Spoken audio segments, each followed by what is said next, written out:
In this video, we're going to look at 3 ways to find formulas in a worksheet.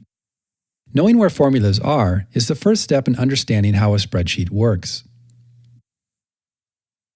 When you first open a worksheet you didn't create yourself, it may not be clear exactly where formulas are. Of course, you can just start selecting cells while watching the formula bar, but there are several faster ways to find all formulas at once. First, you can toggle the visibility of formulas on or off using the keyboard shortcut Ctrl+Grave accent. This key is just below the Escape key on US keyboards. This shortcut will cause Excel to display the formulas themselves instead of their results. Using this shortcut, you can quickly and easily switch back and forth. The next way you can find all formulas is to use Go To Special. Go To Special is based on the Go To Dialog. The fastest way to open this dialog box is to use the keyboard shortcut Ctrl+G. This works on both Windows and Mac platforms. In the Go To dialog box, click Special, select Formulas, and then click OK. Excel will select all cells that contain formulas. In the status bar, we can see the number of cells selected. With all formulas selected, you can easily apply formatting. For example, let's add a light yellow fill. Now all cells that contain formulas are marked for easy reference. To clear this formatting, we can just reverse the process.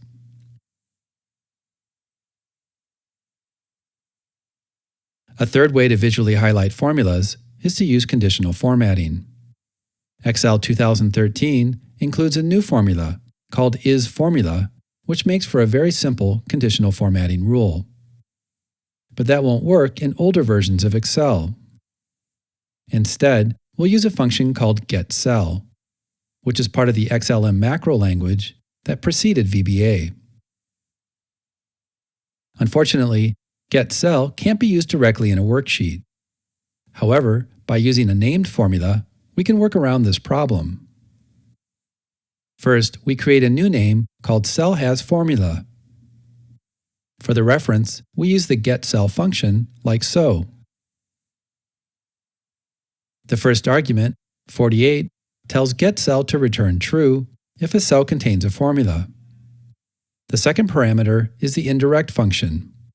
In this case, RC means current row and column, and false tells indirect that we're using R1C1 style references instead of A1 style references. Now we can select the range we want to work with and create a new conditional formatting rule. We want to use a formula to control formatting. And the formula we use is simply our named formula, CellHasFormula. Once we set the format, we'll see it applied to the cells that contain formulas. Because the highlighting is applied with conditional formatting, it's fully dynamic. If we add a new formula, we'll see it highlighted too. One advantage to using conditional formatting is that the actual formatting of the cells is not affected. To stop highlighting formulas, simply delete the rule. The next time you inherit a new workbook, try one of these 3 methods to quickly and easily find all formulas.